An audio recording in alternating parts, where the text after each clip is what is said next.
हाँ, ये तो तुम ठीक कह रहे हो, लेकिन दावंश हमारी बात क्यों मानेगा जब उसके सीने में अब भी वो जख्म ताज़ा हैं जो हमने दिए थे, जब उसकी आंखों में अब भी वो आंसू छुपे हैं जो उसने कभी बहाए नहीं, जब उसके अंदर अब भी वो आग जल रही है जिसने उसके सारे जज्बात राख कर दिए हैं। तब वो हमारी बात क्यों सुनेगा? लेकिन एक रास्ता जो शायद उसकी उस सख्त चुप्पी को तोड़ सकता है। लेकिन उस रास्ते पर चलना मतलब हर एक सांस को दांव पर लगाना, हर एक याद को जिंदा करना, हर उस गलती का सामना करना जिससे हमने उसे खोया। लेकिन यही तो वक्त है जब हमें साबित करना है कि हम उसके अपने थे और हमेशा रहेंगे, क्योंकि अगर अब भी हमने चुप्पी ओढ़ ली तो ये रिश्ता तिनके की तरह बिखर जाएगा और फिर चाहे हम लाख आवाजें लगाएं वो कभी वापस नहीं आएगा। और ये घर, ये दीवारें, ये यादें सब बेमानी हो जाएंगी, क्योंकि जब दिल से रिश्ता टूटता है तो आवाज नहीं आती, लेकिन उसकी गूंज सारी उम्र पीछा करती है और हमें याद दिलाती रहती है कि कहाँ हमसे चूक हुई, और यही चूक हमें रोकती है आगे बढ़ने से। लेकिन इस बार नहीं, इस बार हम नहीं रुकेंगे, क्योंकि इस बार बात सिर्फ उसके लौटने की नहीं है। इस बार बात है एक टूटे हुए भरोसे को फिर से जोड़ने की। इस बार बात है उस दर्द को समझने की जो उसने अकेले सहा और हम बस देखते रह गए। और जब कोई अपना सबसे ज्यादा अकेला हो जाए तो या तो वो खुद को खो देता है या फिर दुनिया से लड़ जाता है। और दावंश ने दुनिया से लड़ना चुना, लेकिन उस लड़ाई में वो खुद को भी खोता गया। और अब हम सिर्फ उसकी परछाई से बात कर रहे हैं। उसका असली रूप कहीं गहरे दब गया है, लेकिन वो मरा नहीं है, वो जिंदा है। और हमें सिर्फ उसी तक पहुंचने की देर है, लेकिन उसके लिए हमें खुद को बदलना होगा।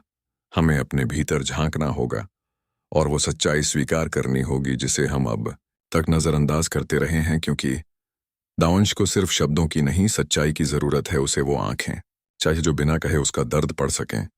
उसे वो हाथ चाहिए जो बिना शर्त उसके कांपते हाथों को थाम सकें। उसे वो दिल चाहिए जो उसकी खामोशी को भी समझे।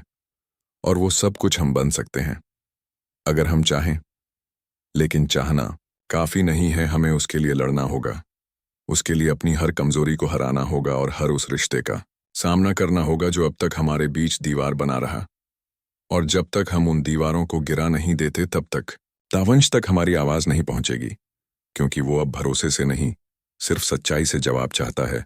और सच्चाई हमेशा कड़वी होती है, लेकिन उसी में मुक्ति छुपी होती है। और अगर हम उसकी आंखों में देख पाए उस बच्चे को जो आज भी अपने परिवार को, अपने रिश्ते को ढूंढ रहा है, तो शायद हम उसे वापस पा सकें। क्योंकि वो गया नहीं है, वो कहीं खो गया है और किसी को उसकी तलाश करनी होगी। और अगर वो कोई है तो वो हम हैं, क्योंकि हमने उसे खोया है और अब हमें ही उसे वापस लाना होगा। लेकिन वो लौटेगा नहीं जब तक उसे ये यकीन ना हो जाए कि अब की बार उसे फिर से टूटने नहीं दिया जाएगा। और जब तक हम ये यकीन नहीं दिला पाते तब तक उसकी खामोशी हमारी सजा बनी रहेगी। और अगर हमें हिम्मत है तो हमें उसकी उस खामोशी को तोड़ना ही होगा, चाहे उसके लिए हमें अतीत के हर उस पन्ने को फिर से खोलना पड़े जिसे हम कब का बंद कर चुके थे। क्योंकि जो अधूरे रिश्ते होते हैं वो हमेशा वापस लौटते हैं सवाल बनकर। और अगर हमने उन सवालों के जवाब नहीं दिए तो ये कहानी कभी पूरी नहीं होगी और दावंश कभी वापस नहीं आएगा। और अगर इस बार भी हम चूक गए तो ना हमारे पास उसका प्यार बचेगा, ना हमारी पहचान, क्योंकि हम क्या हैं अगर हमारे अपने ही हमें छोड़ दें। और जब दिल में तूफान उठता है तो वो हर उस चीज को बहा ले जाता है जो कभी प्यारी थी। और अब हमें उस तूफान में कूदना होगा और उसे रोकना होगा। और अगर हमने ये कर दिखाया तो शायद हमें फिर से वो सुकून मिल सके जो अब सिर्फ यादों में रह गया है। और अगर हम आज ये नहीं कर सके तो कल को कुछ नहीं बचेगा सिवाय पछतावे के। और पछतावा बहुत खतरनाक चीज होती है, वो हर रोज आपको अंदर से खा जाता है। और एक वक्त ऐसा आता है जब इंसान खुद को पहचानना छोड़ देता है और हम वो दिन नहीं देखना चाहते। इसीलिए सावित्री, अगर हमें वाकई दावंश को वापस पाना है तो हमें आज से नहीं, अभी से चलना होगा। और इस बार कोई और नहीं, सिर्फ हम ही उसके पास जा सकते हैं, क्योंकि अब वो किसी और पर भरोसा नहीं करेगा। और हम जानते हैं कि उसके दिल तक जाने वाला आखिरी रास्ता अब भी हमारे दिल से होकर ही गुजरता है। लेकिन वो रास्ता कांटों से भरा है, धोखों से भरा है, और उस पर चलकर हम खुद को भी खो सकते हैं। लेकिन अगर उसके बदले हमें दावंश वापस मिल जाए तो वो सौदा बुरा नहीं। और जब कोई अपना खो जाए तो उसकी परछाई भी तकलीफ देती है।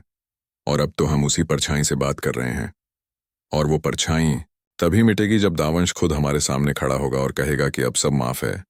लेकिन वो तभी होगा जब हम उसके टूटे भरोसे को जोड़ पाएंगे और उसे ये यकीन दिला सकें कि वो अकेला नहीं है, कभी था ही नहीं। और जब कोई इंसान ये महसूस करता है कि उसके अपने उसके साथ हैं, तो वो सबसे बड़ा जख्म भी भूल जाता है।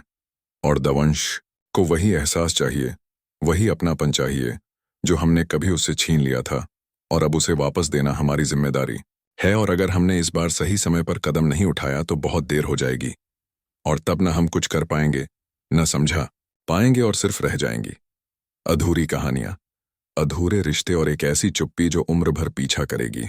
इसलिए चलो अब देर न करें, चलें उस दिशा में जहां से लौटकर हम उसे फिर से अपना बना सकें, और शायद खुद को भी माफ कर सकें, क्योंकि जो लड़ाई दिल के अंदर होती है वो सबसे बड़ी होती है।